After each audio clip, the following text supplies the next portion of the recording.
Election day is just over 2 weeks past, and the recriminations are in full force. In the state of New Mexico, one CEO has announced that he will no longer do business with Trump supporters. Not just people who voted for Trump, but all Republicans, indeed anyone who has said a kind word about the president-elect. They're all morally tainted, he says, and they're not welcome at his internet marketing company. The owner of that company, Matt Blanchfield, joins us now. Matt, thanks a lot for coming on.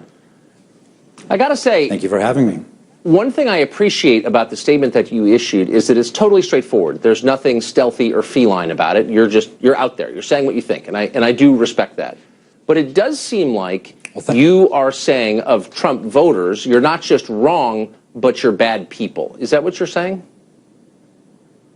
That is not my intention. No, I don't believe that the majority of Trump voters are bad people. I believe that most people are probably ignorant of what the reality of their vote actually means. So then why wouldn't you do business with people who are just wrong? I mean, I think most of us feel that way when we vote. We feel passionately about our position. We acknowledge others feel the same way about theirs. But we can still kind of come together in the public square. We don't need to exclude them from our lives. I understand what you're saying. I believe that the moral principle is so large in this particular situation that people who believe in what's right need to stand up, and ignorance of evil and ignorance of injustice is not a justification to be part of it. Right. So anyone that supports Trump by omission or by commission are not welcome to do business in my company.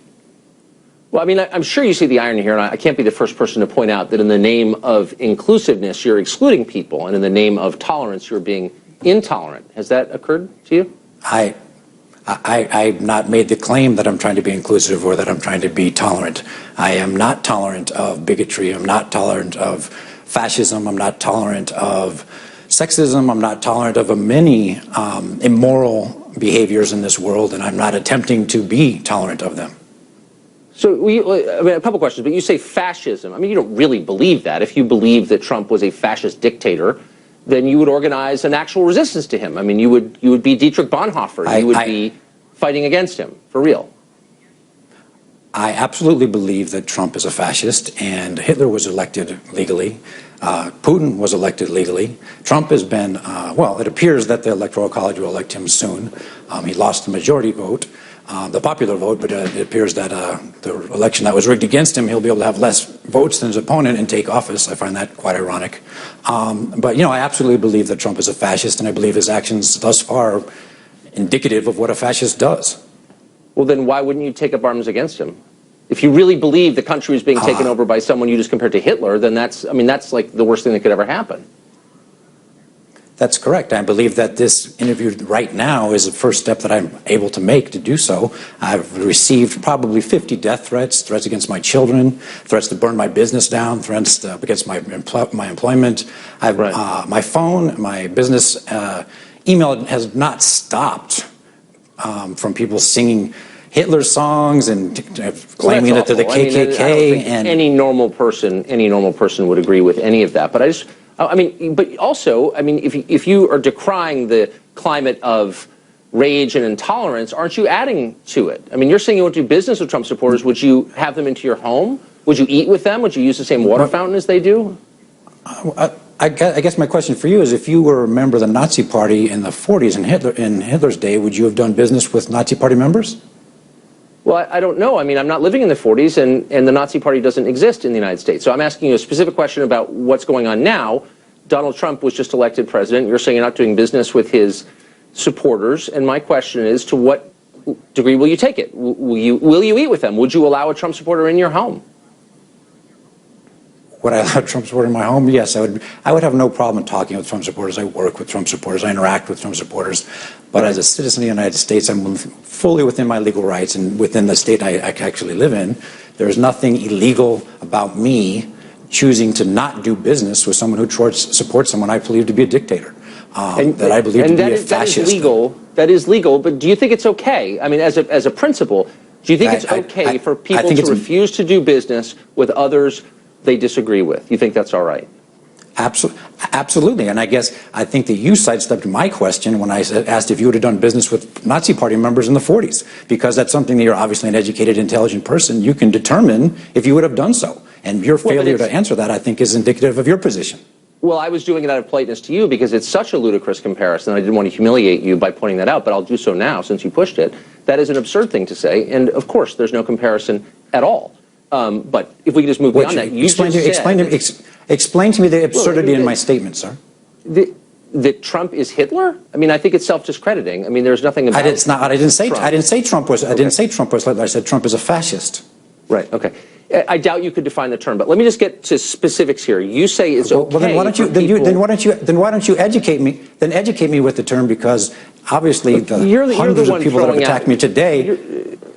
You're the one throwing out the term fascist. What an authoritarian dictator is, I'm quite aware what the definition is. I'm quite aware of what a fascist is. I'm quite aware of fascism means. I'm quite aware of all of these definitions. And the reality is that his behavior, even with the top media experts or leaders of the country, just 2 days ago, was a totally authoritarian behavior. When he brought him to his ivory tower, let me finish. When he brought him to his ivory tower and berated the United States press and set the precedent that if you resist him, that he will.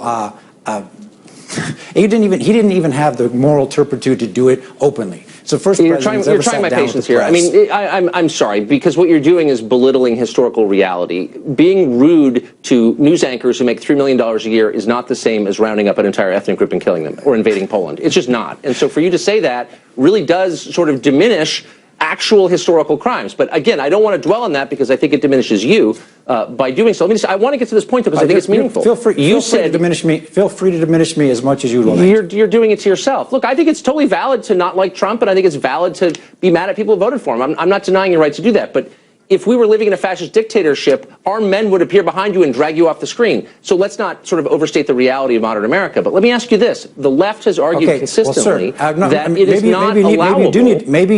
Maybe you do need to look at your history, because that's not exactly how Hitler began. That's not exactly how Putin began. Okay. There are many elected dictators that didn't start off by dragging people away the first day, because that's not how it works. You might want to do some reading of history yourself.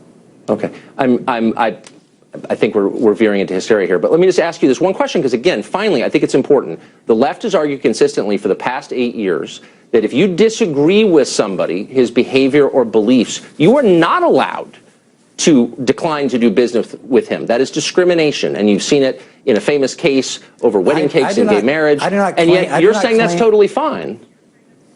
I don't claim to speak for the left. I don't claim to speak for any group. I don't claim to speak for an organization. I claim to speak for myself. And I believe that standing up against injustice is the foundation of what our country is all about. I believe having the moral turpitude to stand up against the masses is what a citizen and a patriot actually does. I believe that having the courage to risk your business, the courage to risk your reputation, the courage to risk your physical well-being against mass hysteria, to choose one of your terms, is absolutely what is mandated by our Constitution if you want to adhere to it properly. Boy, you are on a moral vanity trip like I've never seen. Has it occurred to you that every rich, famous person, fashionable person in America agrees with you?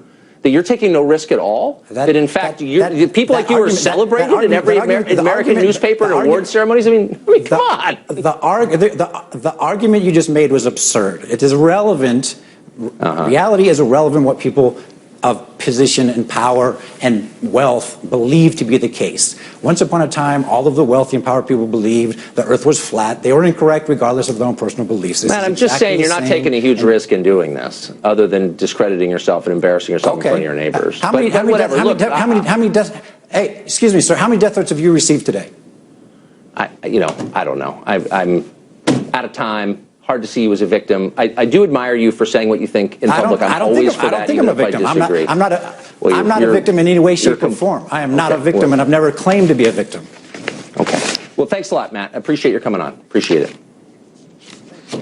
Up next, a major